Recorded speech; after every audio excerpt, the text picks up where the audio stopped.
Aggression versus altruistic.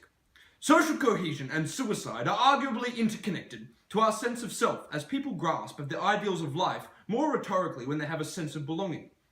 However, the voluntary deaths of the individuals can also be attributed to loyalty within a group, anchoring them to something greater than themselves. Social regulation, defined as structure of social relationships surrounding an individual and providing social support. This works in unison with moral regulation, the guidance that a group or society's culture provides individuals through shared norms and values.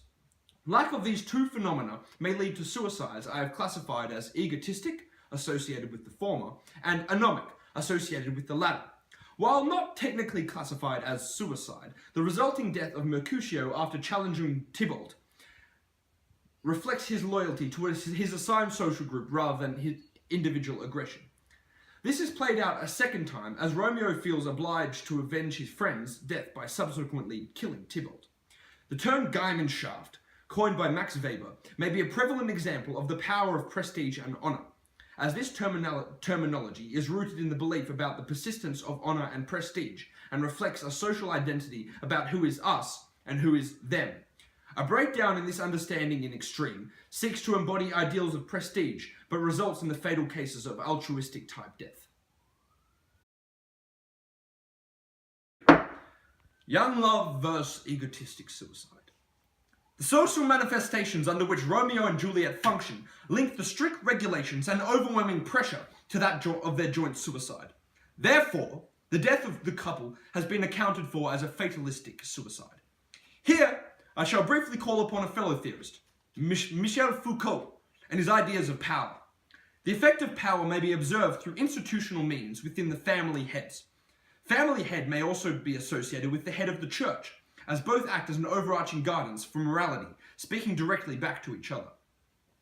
Extensive regulation also developed due to the Montague and Capulets' historical feud.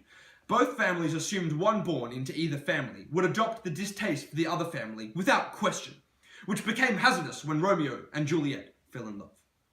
Similarly, Juliet was expected to marry the handsome, wealthy Count Paris, regardless of her feelings towards him. As was confirmed under cross-examination, when Juliet refused to commit herself to him, her father pushed her to the ground and threatened to disown her, stating, "Hang thee, young baggage, disobedient wretch! I'll tell thee what, get thee to church on Thursday, or ne'er thereafter look me in the face." However, Romeo and Juliet's suicide could also be attributed to egotistic suicide, in which a person views themselves as alone or an outsider in their society. Romeo's suicide fits most accurately as an egotistic suicide, as he willingly detaches himself from his family and society in order to be with Juliet. As I once said, when mores are sufficient, laws are unnecessary. When mores are insufficient, laws are unenforceable.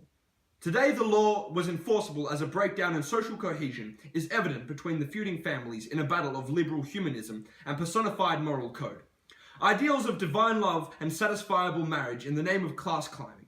Today, the social construct has been playing forces in the decisions made by individuals, and I commend these forces as the primary factors in the cited cases. The court is adjourned!